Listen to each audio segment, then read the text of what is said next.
क्या आप जानते हैं कि आज भी इस कलयुग में परमाणु बम से भी ज्यादा घातक ऐसे अस्त्र एवं शस्त्र छुपे हुए हैं जिन्हें बेहद ही शक्तिशाली बताया जाता है। कहते हैं ये सभी अस्त्र कई हजारों साल पुराने हैं। सोचिए अगर यह अस्त्र किसी को मिल जाए तो वो कितना शक्तिशाली हो जाएगा। इन सारे शस्त्रों की अपनी अलग ही विशेषता देखने को सुनने को मिलती है। दोस्तों आज भी ऐसे शस्त्र हैं जिनको भगवान कल्कि धारण करेंगे। कल्कि पुराण में लिखा है कि वो तब प्रकट होंगे जब घोर कलयुग अपने चरम पर होगा। लोग अच्छे बुरे में फर्क करना भूल चुके होंगे। चारों तरफ पाप, हिंसा, लूटमार, अन्याय होगा। तब इस कलयुग का अंत करने के लिए कल्कि अवतार प्रकट होंगे और सभी पापियों का अंत करेंगे। कल्कि अवतार के सबसे बड़े शत्रु के रूप में कलि पुरुष आएगा जो बहुत ही ज्यादा शक्तिशाली होगा। कहते हैं कि कलि पुरुष सभी मनुष्य को अपने वश में कर अपने अधीन कर लेगा और उन मनुष्यों से अपनी सेना बनाएगा। इन सबसे युद्ध करने के लिए कल्कि भगवान ऐसे अस्त्र व शस्त्रों को धारण करेंगे जो बहुत ही ज्यादा शक्तिशाली होंगे और उन्हीं की सहायता से वे सभी पापियों का अंत करेंगे। वो सारे अस्त्र कौन कौन से होंगे और कल्कि भगवान उन्हें कैसे प्राप्त करेंगे, इन सब की जानकारी आज की इस वीडियो में हम आपको देने वाले हैं। लेकिन दोस्तों वीडियो में आगे बढ़ने से पहले आपसे एक छोटा सा निवेदन है। आपने अभी तक हमारा चैनल युग युगों तक को सब्सक्राइब नहीं किया है तो उसको जल्दी से सब्सक्राइब कर लीजिए।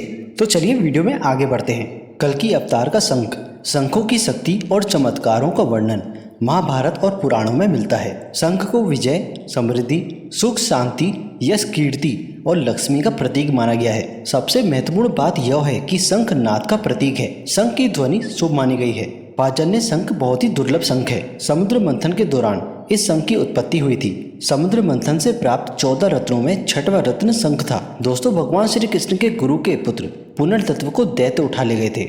उसी गुरु के पुत्र को लेने के लिए वे दैत्य नगरी गए। वहां उन्होंने देखा कि एक शंख में दैत्य सोया हुआ है, तो उन्होंने दैत्य को मारकर शंख को अपने पास रख लिया और फिर उन्हें पता चला कि उनका गुरुकुल तो यमपुरी चला गया है, तो वो भी यमपुरी चले गए। वहां यमदूतों ने उन्हें अंदर जाने नहीं दिया। तब उन्होंने शंखनाद किया जिसके चलते यमलोक हिलने लगा। फिर यमराज खुद आकर भगवान श्री कृष्ण को उनके गुरु के पुत्र की आत्मा को लौटा देते हैं। भगवान श्री कृष्ण बलराम और अपने गुरु पुत्र के साथ वे पुनः धरती पर लौट आए और उन्होंने अपने गुरु पुत्र के साथ ही पांचजन्य शंख को भी गुरु के समक्ष प्रस्तुत कर दिया। गुरु ने पांचजन्य शंख को पुनः श्री कृष्ण को वापस कर दिया और कहा कि यह तुम्हारे लिए ही है। तब गुरु की आज्ञा से उन्होंने शंख का नाद किया और पुराने युग का अंत कर नए युग की शुरुआत की। महाभारत के अनुसार भगवान श्री कृष्ण महाभारत युद्ध के पश्चात अपना पांचजन्य शंख पराशर ऋषि के तीर्थ में रखा था। हालांकि कुछ लोगों का मानना है श्री कृष्ण का ये शंख आदि बद्री में सुरक्षित रखा हुआ है। करीब 26 साल पहले कमरे की मरम्मत के दौरान अलमारी का पता चला था जिसमें अनेकों बेशकीमती वस्तुएं रखी थी। उसमें भगवान श्री कृष्ण का पांचजन्य शंख भी था। इसकी बनावट इतनी विशेष प्रकार की थी, इसमें फूंक एक तरफ से मारते थे और आवाज 5 तरफ से निकलती थी। शंख को ग्रामीणों ने बजाने की बहुत कोशिश की परंतु कोई कामयाब नहीं हो सका। दोस्तों कहते हैं कि भगवान विष्णु के अवतार जो कलयुग में जन्म लेंगे वही इस शंख को धारण करेंगे और कलयुग में होने वाली महाविनाशक युद्ध में भगवान कल्कि इस शंख को धारण कर इस युद्ध को प्रारंभ करेंगे। अब बात करते हैं सुदर्शन चक्र की। सुदर्शन चक्र भगवान विष्णु का अस्त्र था और वे उनके अवतार ही धारण कर सकते थे। यह अस्त्र एक साथ कई कार्य कर सकता था। इसके निर्माण के पीछे कई अलग अलग मान्यताएं पुराणों में मिल जाएंगी। शिव पुराण के अनुसार सुदर्शन चक्र का निर्माण भगवान शिव ने किया था। शिव ने भगवान विष्णु को सृष्टि संचालन के लिए दिया था। अन्य पुराणों में भी बताया गया है कि सुदर्शन चक्र का निर्माण विश्वकर्मा ने किया था, वो भी सूर्य की अभेद राख से। जब भगवान कृष्ण ने देह त्याग किया तब सुदर्शन चक्र का क्या हुआ था, इसका जवाब हमें भविष्य पुराण में मिलता है जिसमें बताया गया है कि सुदर्शन चक्र को भगवान विष्णु या फिर उनके अवतार के सिवा और कोई धर्म नहीं कर सकता और ना ही कोई चला सकता है। जब श्री कृष्ण ने देह त्याग की तब सुदर्शन चक्र भी वहीं पृथ्वी में समा गया और भविष्य में जब कल्कि अवतार धरती पर प्रकट होंगे तो वह सुदर्शन चक्र को पृथ्वी के गर्भ से पुनः धारण करेंगे।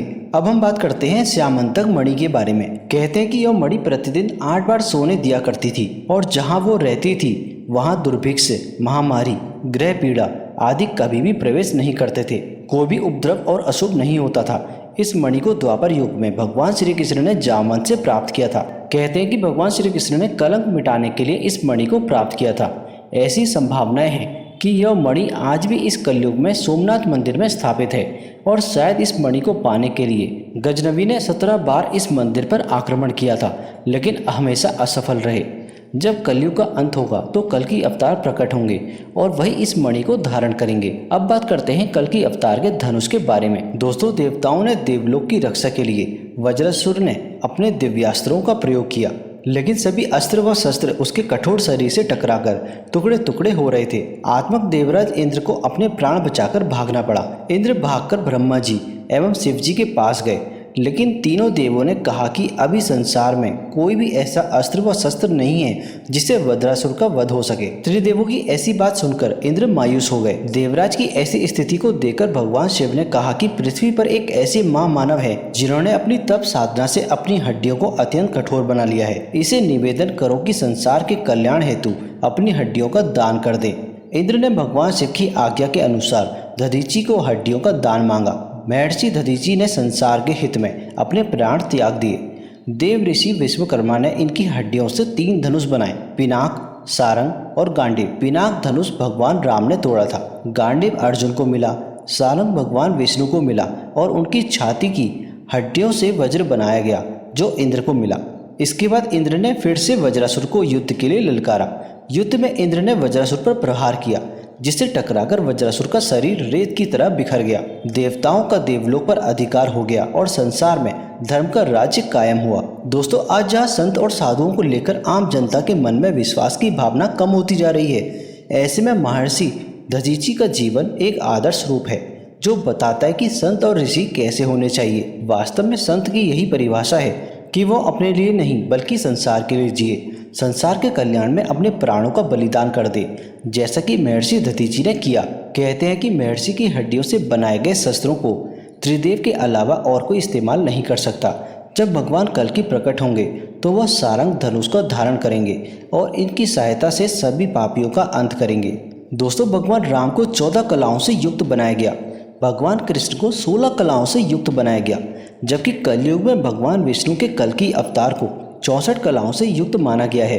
पुराणों में वर्णन मिलता है कि 10 अवतार का अंतिम अवतार अर्थात कल्कि अवतार संभल नामक स्थान पर विष्णु यशा नामक तपस्वी ब्रह्मा के घर में जन्म लेगा। वे देवदत्त नामक घोड़े पर सवार होकर आएंगे, जगत के सभी पापियों का अंत करेंगे और एक बार फिर से सतयुग की स्थापना करेंगे। दोस्तों, क्या आप जानते हैं कि संभाला जहाँ पर भगवान कल्कि का जन्म होगा वो कहाँ पर है? दोस्तों, हिमालय की ऊंची पहाड़ियों में बहुत सारे सीक्रेट छुपे हुए हैं। ज्ञानगंज मठ हिमालय में एक ऐसी छोटी सी जगह है जो संग्रीला, संभाला और सिद्धाश्रम के नाम से प्रसिद्ध है। कहते हैं कि यहाँ से ही सबका भाग्य निश्चित होता है। यह भी कहा जाता है कि यहाँ पर अमर होने का राज छुपा हुआ है। हिमालय में इसकी ठीक जगह किसी को नहीं पता। यह इंडिया में नहीं बल्कि तिब्बत में भी बहुत ज़्यादा फेमस है। इस जगह के बारे में ऐसा कहा जाता है कि यहाँ रहने वाले हर किसी का भाग्य पहले से ही निश्चित होता है और यहाँ रहने वाला हर कोई अमर होता है। यहाँ किसी की मृत्यु नहीं होती। तिब्बत में लोगों के बीच यह स्थान काफ़ी ज़्यादा मशहूर है। इस मठ के बारे में ऐसा कहा जाता है कि यहाँ ऋषि पूरी तपस्या में लीन रहते हैं। दोस्तों, ज्ञानगंज में योगियों की अमर होने की बात पर विज्ञान तर्क देते हुए कहता है कि एक निश्चित आयु के बाद जीव की मौत हो जाती है। अगर बॉडी में लगातार नए सेल्स बनते रहें और किसी तरह के ऑर्गन्स को लंबे समय तक स्वस्थ रखा जा सके तो इंसान भी 1000 साल से ज़्यादा जीवित रह सकता है। न केवल साइंस बल्कि आयुर्वेद भी इस बात को मानते हैं। ज्ञानगंज मठ में रहने वाले ऋषि योग विद्या में पारंगत होते हैं और इसी के सहारे भी अपनी भावनाओं को कंट्रोल कर सकते हैं। इंसान ऐसा बिल्कुल नहीं कर सकता। इंसान का किसी भी चीज़ पर कोई भी कंट्रोल नहीं है और ना ही मौत पर उसका कोई बस चलता है। दोस्तों, कई लोगों का मानना है कि संभाला, संग्रीला, सिद्धाश्रम यह सभी एक ही हैं और यहाँ पर भगवान कल्कि जन्म लेंगे।